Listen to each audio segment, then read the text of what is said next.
Anderson Clean Power Wash, Salisbury, Maryland.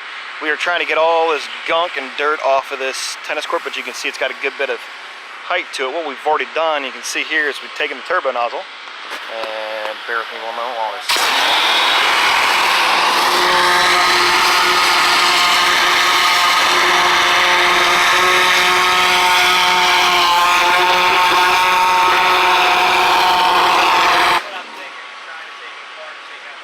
Oops, got that stuck now.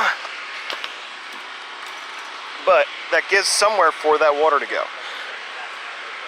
Done that a couple spots, and that's helping it drain off.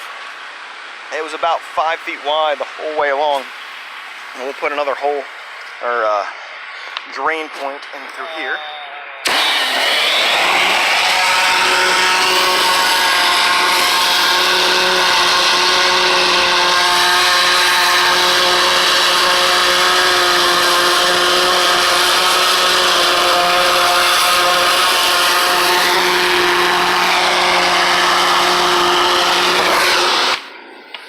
Biggest thing is, again, just giving the water a way that it can actually get to the dirt instead of trying to absorb through that small area. So just a little way to get it to drain a bit better, and you can see now it all wants to go down through there and can actually absorb through that dirt, help us clear this area off.